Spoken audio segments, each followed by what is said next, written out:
அனைவருக்கும் வணக்கம். இந்த வீடியோவில் நம்ம என்சைம் பற்றி பார்க்க போகிறோம். ஏற்கனவே என்சைம் பற்றி 2 வீடியோ போட்டிருக்கோம். பார்ட் 1 அப்படிங்கிறது ஒன்று போட்டிருக்கோம். பார்ட் 2 அப்படின்ற ஒரு வீடியோ போட்டிருக்கேன். நம்ம முதல் வீடியோவில் என்சைமில் என்னென்ன வகையான என்சைம்கள்லாம் இருக்குது அப்படிங்கிறத பற்றி பார்த்தோம். அதில் ஒரு 6 வகையான என்சைமை பார்த்தோம். அது என்ன கரைகளுக்கு என்ன மாதிரி என்சைம் யூஸ் பண்ணோம் அப்படிங்கிறத பற்றியும் பார்த்தோம். அதாவது முட்டை இந்த மாதிரி உணவுப் பொருட்களால் ஏற்படுற கரைகளுக்கு எந்த மாதிரி என்சைம் யூஸ் பண்ணணும், மற்ற இந்த கிரீஸ் கரை ஆயில் கரைகளுக்கெல்லாம் என்ன மாதிரி என்சைம் யூஸ் பண்ணணும் அப்படிங்கிறத பற்றியும் ஃபஸ்ட்டு வீடியோவில் நம்ம பார்த்தோம். அடுத்ததாக 2வது வீடியோவில் பார்ட் 2ல் நம்ம என்ன பார்த்தோம் அப்படின்னா என்சைம் ஸ்டெபிலிட்டி பற்றி நம்ம பார்த்தோம். அதாவது என்சைம் நம்ம அப்படியே யூஸ் பண்ண முடியாது. அதுக்கு நம்ம என்னென்ன ப்ராசஸ் பண்ணணும், நம்ம அப்படியே யூஸ் பண்ணினால் என்ன ப்ராப்ளங்கள் வரும், அப்போ அதுக்கு அந்த என்சைம் தொடர்ந்து கஸ்டமர்கிட்ட போய் சேர்ந்து அவங்க யூஸ் பண்ணி முடிக்கிற வரைக்கும் அந்த என்சைம் உங்களுடைய டிட்டர்ஜென்ட் லிக்விடில் ஸ்டெபிள் ஆகணும் அப்படின்ட்டு அதுக்கு என்ன பண்ணணும் அப்படிங்கிறத பற்றிலாம் 2வது வீடியோவில் பார்ட் 2ல் பார்த்தோம்.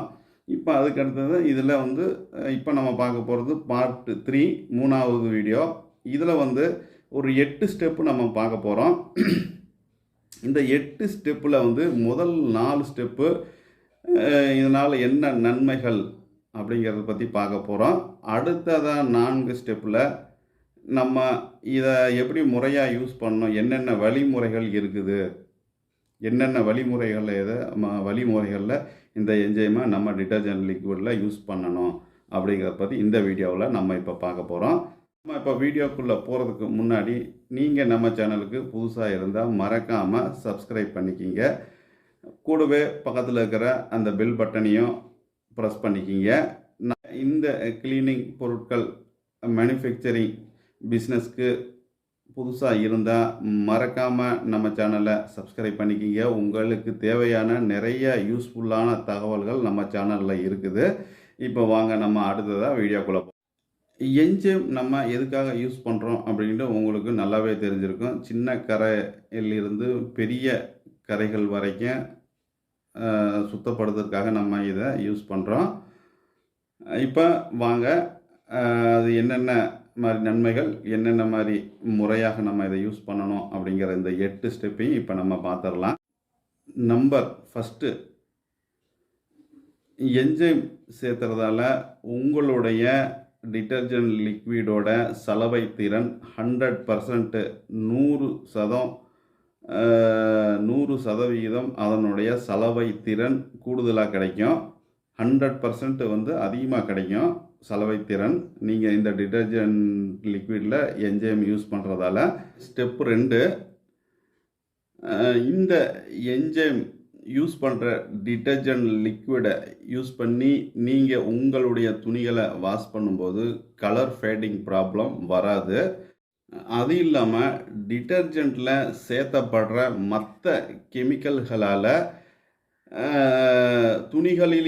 துணிகளின் நூல் இழைகளுக்கு ஏற்படும் சேதாரத்திலிருந்து இது சேவ் பண்ணி கொடுக்கும். இந்த என்சைம் தொடர்ந்து யூஸ் பண்ணுறதால pH லெவல்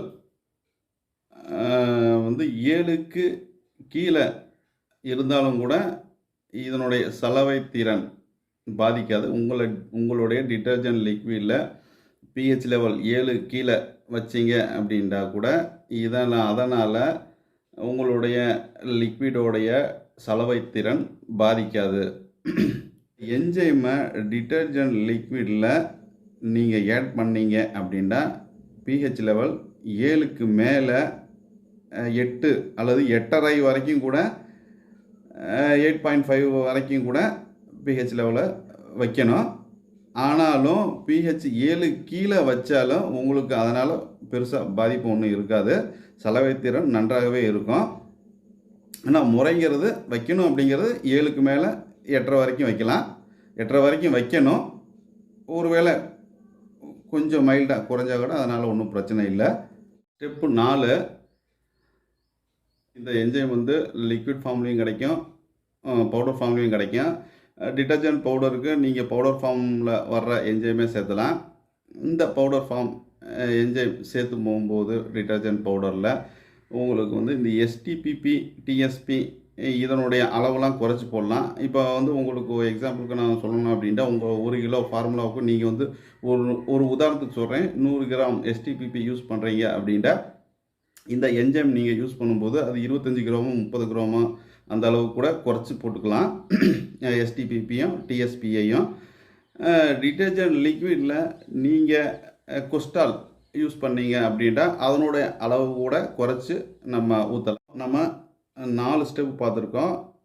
முதல் 4 ஸ்டெப்பில் அதனுடைய பயன்கள் என்னென்ன மாதிரி நமக்கு அது பலனை கொடுக்குது நம்ம டிட்டர்ஜென்ட் லிக்விடில் அதை யூஸ் பண்ணும்போது அப்படிங்கிறத நம்ம இப்போ பார்த்த 4 ஸ்டெப்பில். அடுத்த 4 ஸ்டெப்பில் நம்ம இதை டிட்டர்ஜென்ட் லிக்விடில் எந்த மெத்தடில் நம்ம சேர்த்தணும், என்ன வழிமுறைகளை கடைப்பிடிக்கணும் அப்படிங்கிறத அடுத்த 4 ஸ்டெப்பில் நம்ம இப்போ பார்க்கலாம். ஸ்டெப் நம்பர் 5, உங்களுடைய என்ஜைமை உங்களுடைய டிட்டர்ஜென்ட் லிக்விடில் நீங்கள் மிக்ஸ் பண்ணும்போது மிக மிக மிக ஸ்லோவாக தான் மிக்ஸ் பண்ணணும். பொதுவாக நீங்கள் எல்லா பொருளையும் ஸ்லோவாக தான் மிக்ஸ் பண்ணுவீங்க. ஒரு சில நேரங்களில் நீங்கள் கொஞ்சம் வேகமாக கூட மிக்ஸ் பண்ணிடலாம். இப்போ நீங்கள் லிக்விட் டிட்டர்ஜென்ட்டு நீங்கள் தயார் பண்ணும்போது ஃபஸ்ட்டு நீங்கள் ஆசிட் செலரிலாம் காஸ்டிக் சோடாலாம் மிக்ஸ் பண்ணியிருப்பீங்க. எஸ்எல்ஏஎஸையும் நம்ம மெதுவாக தான் ஸ்லோவாக தான் மிக்ஸ் பண்ணணும். ஒரு சில நேரங்களில் நம்ம வந்து ஃபஸ்ட்டு ஆரம்பத்தில் அப்படி தான் சொல்லி கொடுத்த மாதிரி ரொம்ப ஸ்லோவாக மிக்ஸ் பண்ணியிருப்போம். நம்மளுக்கு எக்ஸ்பீரியன்ஸ் அதிகமாக நம்ம என்ன செய்வோம், மொத்தமாக கூட ஒரு சில நேரங்களில் கொட்டிடலாம். ஆனால் அந்த மாதிரி ஒரு தவறை இதில் பண்ணக்கூடாது. ரொம்ப ஸ்லோவாக தான் நீங்கள் எவ்வளவு எக்ஸ்பீரியன்ஸ் ஆனாலும் சரி இதை வந்து ஸ்லோவாக தான் நம்ம மிக்ஸ் பண்ணணும். ரொம்ப மெதுவாக தான் மிக்ஸ் பண்ணணும். நம்ம பார்க்க போகிறது ஸ்டெப் நம்பர் 6. இப்போ இதில் நம்ம என்ன பார்க்க போகிறோம் அப்படின்ட்டா, டெம்பரேச்சர் வந்து உங்கள் டிட்டர்ஜென்ட் லிக்விடில் டெம்பரேச்சர் வந்து 40 டிகிரிக்கு கீழே தான் இருக்கணும். 40 டிகிரிக்கு கீழே இருக்கணும் அப்படின்ட்டு நீங்கள் எளிமையான முறையை நீங்கள் ஃபாலோ பண்ணலாம். நீங்கள் வந்து நார்மலான தண்ணிக்கு பதிலாக ஐஸ் வாட்டரை யூஸ் பண்ணலாம், அல்லது ஐஸ் கட்டிகளை யூஸ் பண்ணலாம். நார்மலான வாட்டருக்கு பதிலாக ஐஸ் கட்டியோ ஐஸ் வாட்டரோ நீங்கள் யூஸ் பண்ணி மிக்ஸ் பண்ணலாம். ஸ்டெப் நம்பர் 7, இது ஒரு முக்கியமான ஸ்டெப்பு.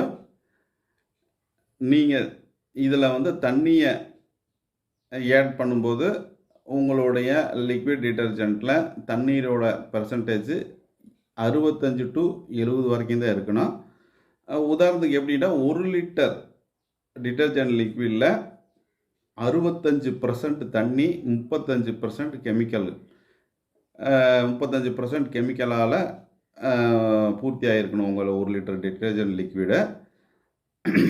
இதில் வந்து தண்ணி கூடுதலாக விடக்கூடாது. அதாவது மாறாக வந்து 10% கெமிக்கலு 90% தண்ணி அப்படிங்கிறதெல்லாம் இதில் யூஸ் பண்ணக்கூடாது. அதனால் உங்களுடைய என்ஜைமோட குவாலிட்டி பாதிக்கப்படலாம். இப்போ நம்ம லாஸ்ட் ஸ்டெப்பை பார்க்கலாம்.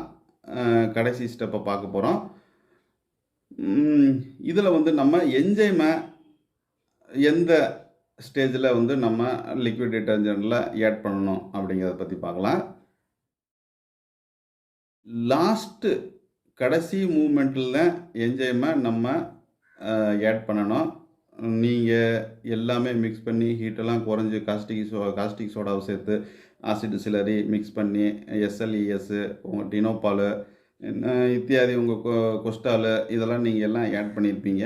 ஆட் பண்ணி முடிஞ்ச பின்னாடி கடைசி மூமெண்ட்டில் பெர்ஃப்யூம்லாம் ஆட் பண்ண பின்னாடி கடைசி மூமெண்ட்டில் இதை நீங்கள் உங்களோட என்ஜைமை 4 வகையான என்ஜைமை உங்களோட விருப்பப்படி நம்ம சொல்லியிருப்போம் கடந்த வீடியோவில் 4 என்ஜைமை வந்து சேர்த்தணும் அப்படின்ட்டு.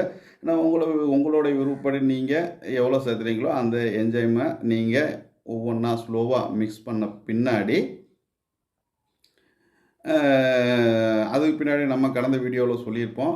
ஸ்டெபிலிட்டி என்சைம் ஸ்டெபிலிட்டிக்கு என்ன பண்ணலாம், என்ன சேர்த்தணும் அப்படிங்கிறத பற்றி சொல்லியிருப்போம். அந்த கெமிக்கலில் கடைசியாக இந்த 4 என்சைமும் சேர்த்துன பின்னாடி கடைசியாக அந்த 2 கெமிக்கலும் நம்ம ஸ்டெபிலிட்டிக்கு சொன்ன 2 கெமிக்கலையும் நீங்கள் ஆட் பண்ணி மிக்ஸ் பண்ணிக்கலாம்.